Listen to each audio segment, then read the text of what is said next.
안녕하세요. 우리가 이제 계속 예언서들을 읽어갈 건데요.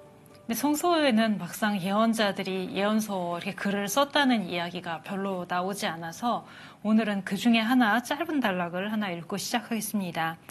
하박국서 2장 2절부터 4절인데요.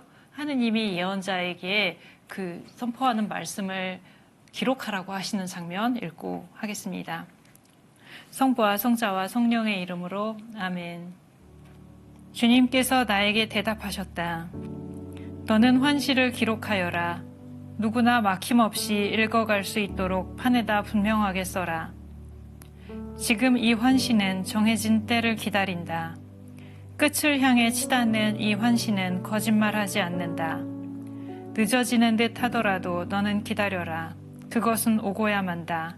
지체하지 않는다. 보라 뻔뻔스러운 자를 그의 정신은 바르지 않다. 그러나 의인은 성실함으로 산다. 짧은 구절이지만 여기 보면 왜 기록하는가라는 것이 나타나게 되는데요. 때를 기다린다라고 했거든요.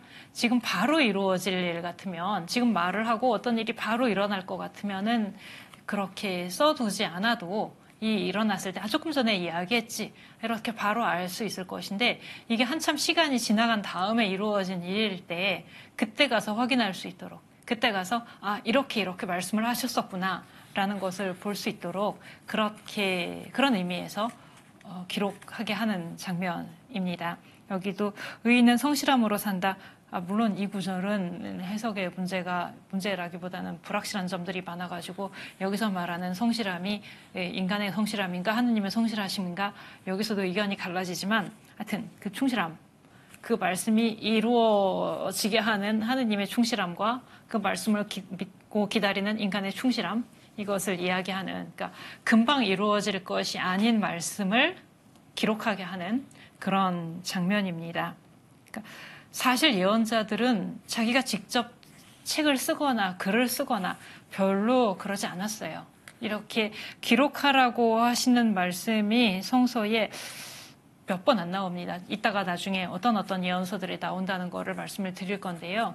그런 것들이 오히려 기록하라고 하시는 말씀들이 예외적으로 보이고, 기록하지 않고 그냥 예언자가 가서 말로 선포했다는 경우들이 주로 나오게 되고요.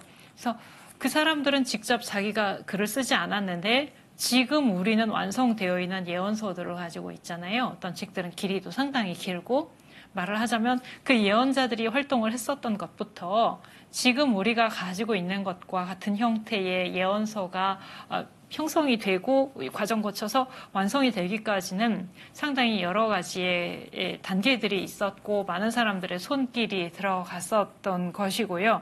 오늘은 그 부분을 살펴보도록 하겠습니다. 예언서의 형성 과정이라고 말씀을 드릴 수 있겠는데요. 오늘 이것만 할 거예요. 어떻게 생각하면 저거를 왜 저렇게까지 자세히 할까라고 생각하실 수도 있는데, 예언서를 물론 이런 내용을 하나도 모르고서도, 그 책이 어떻게 형성되었는지 전혀 모르고서도 예언서를 읽을 수는 있어요. 그냥 거기 써 있는 내용들 그냥 읽을 수 있지만, 예언서들을 더 깊이 이해하기 위해서, 예언서들 안으로 한 걸음 더 들어갈 수 있기 위해서는 이 예언서들이 형성된 과정을 아는 것이 중요하기 때문에, 그래서 오늘은 다른 것 하지 않고 이것만 다루겠습니다. 이거 제가 학교에서 예언서를 할 때 시험 문제에 거의 빠지지 않고 문제를 내는 부분이에요. 그만큼 이것을 아는 것이 예언서를 이해하는 데에 중요하다고 생각해서 그렇게 합니다. 오늘도 역시나 자세히 천천히 다루도록 하겠습니다. 맨 처음에 이제 세 단계를 거쳐서 가게 되는데요. 대략 나눠봤을 때 처음에 이제 예언자들이 활동을 한 게 있고요. 그 다음에 그게 이제 기록이 되고 나중에는 책이 편집이 되고 이렇게 세 단계를 거칩니다. 근데 첫 번째 단계가 예언자들이 활동을 한 것이라고 했는데요. 그러니까 예언자들이 주로 한 일이 이제 책을 쓰는 것이 아니었기 때문에, 그러면 이 예언자들이 무엇을 했는가, 이것을 보게 되겠습니다. 그러니까 전에 열왕기 같은 데 나왔었던 예언자들, 나탄, 가드, 엘리야, 엘리사 그런 사람들이 있었고, 그런 다음에 이제부터는 문서 예언자들, 자기 이름으로 된 책이 있는 예언자들이 나오게 되는데요. 아모스부터 시작해서 아모스, 호세아, 이사야, 미카 이렇게 쭉 나가게 될 것인데, 문서 예언자라는 이름을 들을 때 조금 잘못된 상상을 할 수가 있어요. 문서 예언자라고 그러면 그 사람은 주로 글을 쓰는 걸로 예언을 했구나 라고 생각을 할 수 있는데, 그게 아니고요. 그 사람들이 글을 쓴 게 아니라 그 사람들은 말을 했는데 이게 나중에 기록이 돼서 책이 형성된 것입니다. 그러니까 기원전 8세기 아모스부터 시작해서 문서 예언자들이 나오게 되었을 때에도 그 사람들, 예언자들 자신이 주로 했던 일은 글을 쓰는 게 아니고 말로 선포하는 것이었어요. 말로. 주로 이제 그 자기가 살고 있었던 시대의 사람들에게 말을 하는 것이죠. 그러니까 말로 할 때하고 글로 쓸 때의 차이가, 요즘은 물론 말을 할 때에도 뭐 녹화를 하기도 하고 녹음을 하기도 하고 뭐 그거를 나중에 다시 풀어서 쓰기도 하고 그렇게 되기도 하지만, 그런 기술 같은 거 생각하지 않은 상태에서 기본적으로 말을 했다는 것은 그냥 그 자리에 있는 사람들한테 하는 거죠. 내가 말을 할 때에는 그 말을 하는 대상들이 누구냐? 그 자리에 있는 사람들, 현재에 지금 살고 있는 사람들, 그 사람들에게 말을 하는 것입니다. 그래서 이게 물론 여기서 성령의 영감, 성령의 작용이라는 걸 생각하면 조금 얘기가 달라지긴 하지만, 그냥 그것 빼고 인간적으로 생각을 했을 때에는 예언자들이, 아모스가 기원전 8세기에 말을 했을 때 우리가 읽을 거라고 생각을 하고 말을 한 것 1차적으로는 아니었어요. 그러니까 나중에 이러저러 한 과정을 거쳐서 우리한테까지 아모스가 한 말들이 전해지지만, 지금 제가 계속 아모스를 예로 드는 거는 아모스가 이 사람들 중에 최초이기 때문에, 시기가 제일 빠르기 때문에 아모스를 말씀을 드리는 건데요. 아모스가 처음 말을 할 때부터 2800년 후에 한국에 있는 사람들까지 이 말을 들으리라, 읽으리라 이렇게 생각한 것은 아니었고, 말로 했기 때문에 주로 뭐를 생각을 한 것이냐? 그 자리에 있는 사람들이죠. 그 시대에 기원전 8세기에 북왕국 이스라엘에서 살고 있던 사람들, 이 사람들에게 선포를 하는 것이 됩니다.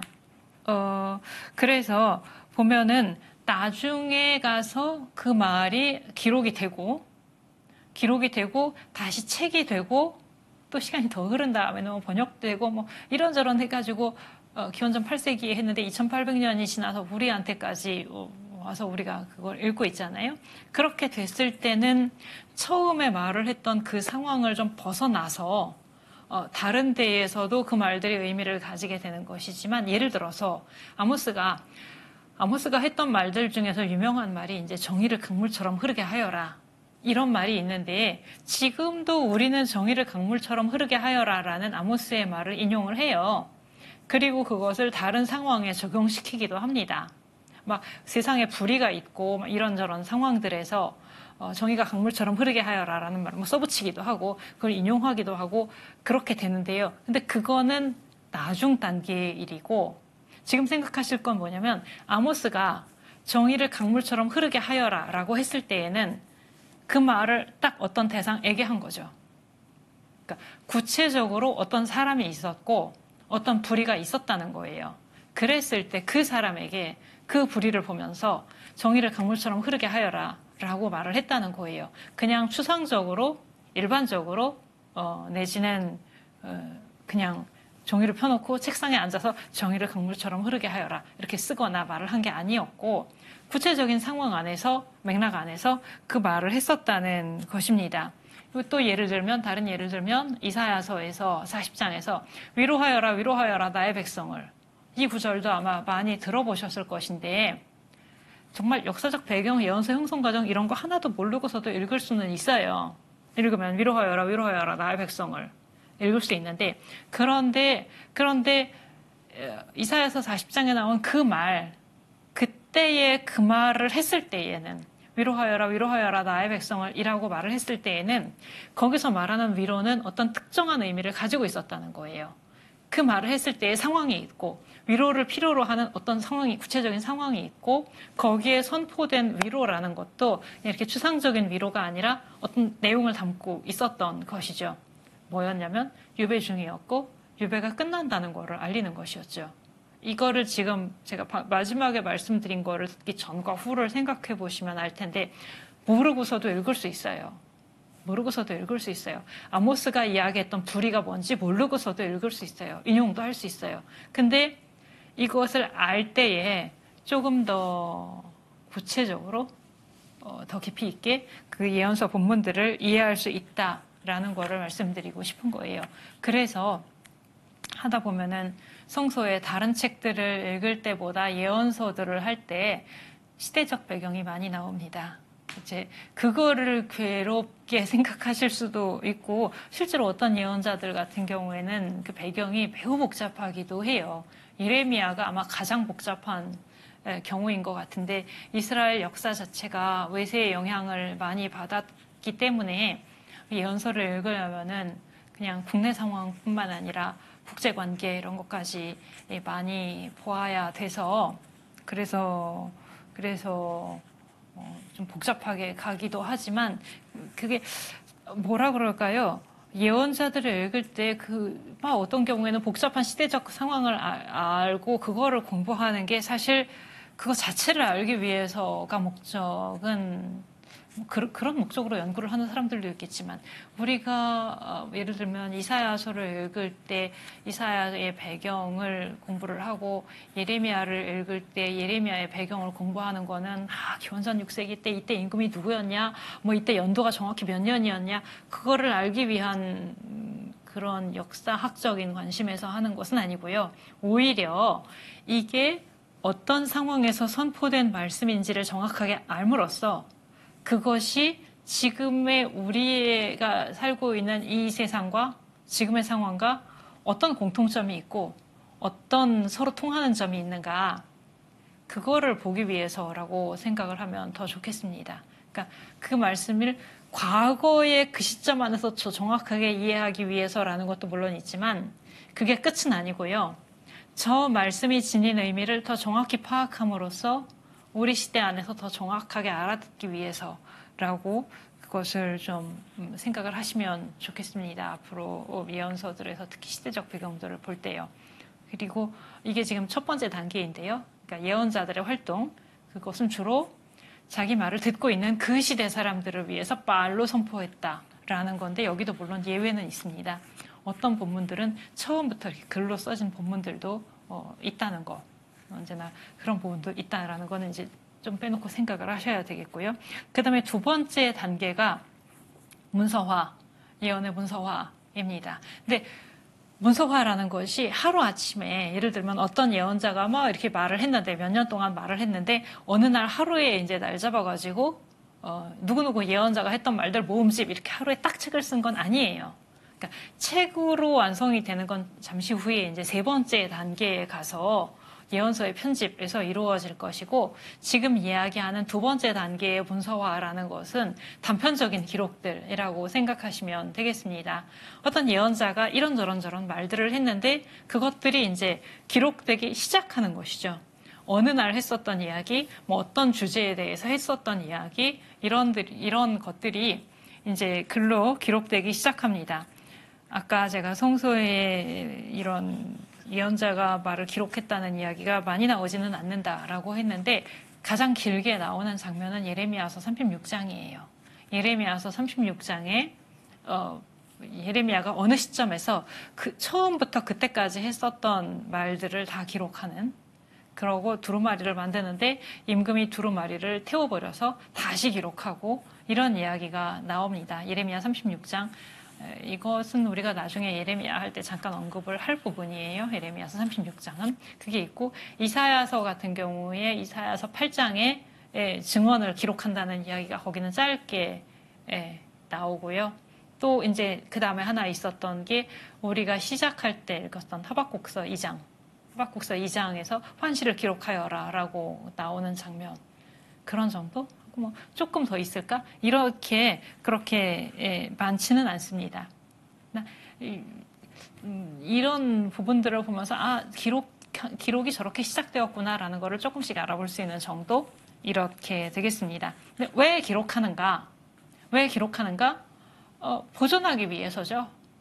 그냥 한 번 듣고 지나가는 것이 아니고 한 번 듣고 그 자리에 있었던 사람들에게만 그날 한 번만 선포되고 끝나는 것이 아니라 그 선포한 내용을 보존한다는 것은 나중에 우리가 무슨 뭐를 녹음한다든가 이런 거 생각하시면 되겠는데, 녹음을 하는 거는 나중에 다시 듣기 위해서잖아요. 그거와 마찬가지로 예언자의 말을 기록한다는 것은 그 자리에서 그 말을 들었던 사람들을 대상으로 해서만이 아니라 그 이후에 어떤 시점에서 다른 사람들에게 그 말이 또 의미를 가질 것이라고 생각을 하기 때문에 기록을 하게 되는 것입니다. 대개는 예언자 자신이 직접 기록을 한 것으로 보이지는 않고요. 아까 성서에서 기록하라고 언급이 되어 있었던 소수의 경우들, 뭐 이런 것들, 그 정도 외에는 대개는 자기가 직접 기록한 것은 아니고 다른 사람들이 기록을 하게 됩니다. 그것을 흔적으로 알아볼 수도 있지요. 예를 들면은 이제 예언서 안에서 그 예언자 자신에 대한 이야기가 나오는 경우들이 있지요. 예를 들면은 뭐 이사야서에서 뭐 이사야가 어디를 가서 뭐를 어떻게 했다든가 뭐 그런 이야기, 예레미야서 안에서 뭐 거기서도 예레미야가 여러 가지 행동들을 하는 이야기가 나와요. 뭐 질그릇을 뭐 어떻게 했다가 뭐 깨뜨렸다가 뭐 또 어디에 가가지고 무슨 이야기를 하고 이런 이야기들이 나오는데, 그러니까 예언자들의 생애나 활동에 대한 이야기들이 이제 나오는 경우들이 있는데 거의 3인칭으로 되어 있어요. 3인칭으로. 그러니까 내가 어떻게 했다라고 기록이 되어 있지 않고, 뭐 예레미야가 어떻게 했다, 이사야가 어떻게 했다, 이렇게 되어 있는 경우들이 대부분입니다. 3인칭으로. 무슨 뜻이죠? 다른 사람이 썼다는 거죠. 예언자가 자기 이야기를 쓴 것이 별로 아니고 대부분은 다른 사람들이 그 예언자에 대해서 기록을 했다라는 거예요. 물론 여기도 예외는 있어요. 예외는 있어서 이사야서 같은 경우에도 보면 어떤 장들에서 아주 대표적인 경우가 이사야서 6장에 나오는 이사야가 부르심을 받은 이야기인데 내가 하느님을 배웠고 내가 어떻게 했고 이렇게 나오고요. 에제키엘서 같은 경우도 에제키엘서 맨 앞부분에서 거기도 에제키엘이 부르심을 받는 장면도 포함되는데 거기도 1인칭으로 에제키엘이 자기 자신 이야기를 하는 경우가 있습니다. 그러니까 그런 경우가 있기는 한데, 아까도 처음에 예언자들은 주로 말로 선포했는데 거기도 예외는 있다라고 했었던 것처럼 여기도 주로 다른 사람들이 기록을 했는데 여기도 예외는 있습니다. 그러나 예외는 예외이고 많은 경우에는 이제 다른 사람들이 기록을 하는 거죠. 근데 다른 사람이 기록을 한다고 그랬을 때 예언자가 했던 말을 다 쓸 수는 없어요.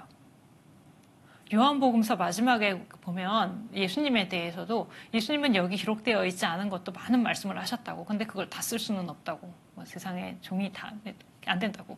그런 구절이 있는데 예언자들에 대해서도 마찬가지여서 그 예언자가 했던 말을 다 쓸 수도 없고요. 사실은 다 쓸 필요도 없는 거죠.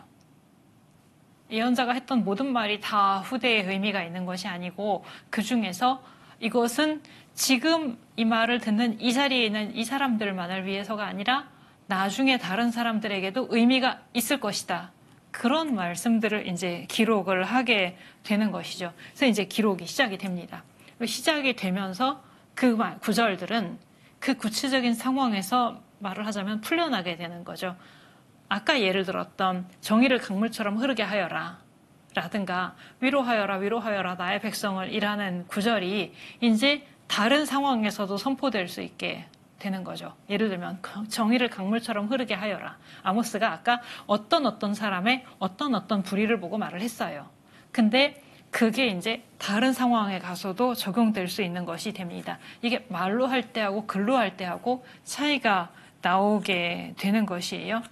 특정한 상황에서 구체적인 상황에서 했었던 말들이지만 그게 그 상황이 아닌 다른 상황들에서도 적용될 수 있는 말들로 이렇게 새로운 의미들을 더 지니게 됩니다. 그런 거 생각해 보시면 좋아요. 신문에 어떤 일들이 나오는가, 하루에 있었던 모든 일이 다 나오는 건 아니죠. 그리고 또 신문에 있는 많은 사건들 중에 많은 사건들은 그때 잠깐 나오고는 다시 완전히 잊혀지는 사건들도 많이 있고요. 근데 어떤 것들이 이제 하루의 일들 중에서 기록이 되고 1년이 지났을 때 의미를 갖는 게 뭐고 10년이 지났을 때 의미를 갖는 게 뭐고 이런 거 생각하시면 예언자가 했던 말들 중에서 일부를 기록하게 된다는 것을 아마 이해하실 수 있을 것 같아요. 그러니까 선택이라는 과정이 들어간다는 거. 예언자가 했던 말들 중에서 어떤 말들을 선택해서 기록하기 시작하게 된다. 이렇게 해서 이제 문서화가 됐는데 아까 문서화라는 것은 초기이고 단편적이라고 했습니다. 세 번째 단계로 넘어가면 책이 편집이 되는 거예요. 물론 요즘같이 이렇게 제본된 이런 책이 있는 건 아니고 두루마리죠. 근데 하여튼 하나의 예언서가 이제 형성이 되게 됩니다. 단편들이 이렇게 토막토막 있었던 것이 모이게 되는 것이죠. 대개는 뭐 어떤 주제에 대한 것들이 한 뭉태기로 모여지게 되고 뭐 어떤 시대의 것들이 또 하나의 모음이 되고 이렇게 해가지고 마지막 완성이 되는 순간까지 완성이라는 것은 우리가 가지고 있는 형태를 기준으로 지금 말씀을 드리는 것인데 우리가 가지고 있는 그 형태가 완성되는 순간까지 그 전까지는 계속 다듬어지는 거죠. 뭐가 더 들어가기도 하고 뭐 아까 처음에 뭐 선택을 통해서 기록된 단편들이 이렇게 뭐 여러 개가 있다고 했을 때 그걸 하나의 책으로 엮어가면서 중간에 뭐를 더 집어넣기도 하고 설명을 덧붙이기도 하고 뭐 아니면 뭐를 또 빼기도 하고 이런 과정들이 이 완성되는 순간까지는 계속되는 거죠. 완성 언제? 우리가 지금 가지고 있는 그 형태가 될 때까지. 이때까지 여러 과정들을 거쳐가게 됩니다. 어떤 경우에는 나중에 이사야서 할 때 보게 될 것인데 큰 덩어리가 덧붙여지는 경우도 있고요. 아니면은 작은 한마디를 집어넣어서 의미가 달라지거나 다른 상황에 적용되거나 하는 경우들도 있게 됩니다. 근데 편집 과정에서 이렇게 손을 여러 사람이 대게 되는 것인데 이걸 어떻게 이해할 것인가? 예언자들의 말을 왜 기록했는가를 생각하시면 됩니다. 그러니까 예언자들의 말을 기록한다는 것은 박물관에 잘 보관하려고 기록하는 게 아니에요. 냉동박제라는 표현을 제가 쓰는데 냉동박제 해가지고 그대로 잘 보관하려고 기록을 했으면 거기다가 뭐를 덧붙이면 안 되죠. 근데 그런 목적으로 잘 보존하기 위해서 기록을 한 게 아니고 아까 그 말이 과거에 그 자리에 있었던 그 사람들에게만 의미를 갖는 게 아니기 때문에 기록을 한 거거든요. 과거에 그 자리에 있던 그 사람들에게만 의미를 갖는 것이면 아무 손대지 말고 그대로 보관해 놔야죠. 그리고 후대에 읽을 때에도 이게 기원전 8세기 사람들한테 그 상황에서 무슨 의미를 가졌지만 생각을 하겠죠. 근데 그게 아니고 이 말이 다음 세대의 사람들에게도 더 미래의 사람들에게도 의미를 가지기 때문에 기록을 했다고 할 때에는 이걸 계속 그 다음 세대에 적용시키는 작업들이 들어가게 됩니다. 크게 볼 수 있는 예로 이사야서 같은 경우에 기원전 8세기의 예언들을 적어놨어요. 근데 나중에 그것이 기원전 6세기에 또 읽으면서 시간이 지났잖아요. 이 시대 사람들을 위해서 다른 내용을 덧붙이게 되고 그 다음에 유배에서 돌아왔을 때 다시 그 책을 읽으면서 다시 또 덧붙이게 되고 말하자면 각각의 시대 안에서 개정증보 이렇게 가는 것이에요. 그러니까 예언서들을 기록한 목적 자체가 과거의 시점에 멈춰 있으면서 그대로 보존하기 위해서가 아니었다는 것이에요. 그럼 뭐냐? 과거에 선포된 말씀을 자기 시대 안에서 후대에 내가 살고 있는 시대 안에서 다시 적용해서 해석하고 다시 적용해서 해석하고 이런 과정으로서 책들이 계속 편집이 되어 갔었다는 것이에요. 그래서 처음에 예언자가 생각했었던 의도가 있었고 어떤 특정한 사람을 보면서 특정한 상황에서 했었던 말들이지만 거기에 매이지 않고 예언자들이 선포했던 말씀들이 살아있는 말씀이었기 때문에 살아있는 하느님의 말씀이었기 때문에 다른 시대들에도 계속 의미를 가졌고 그 의미들이 점점 가면서 펼쳐지게 되었었다는 것. 그래서 오늘 보았었던 것 같은 형성 과정들을 거쳐간다는 것이고요.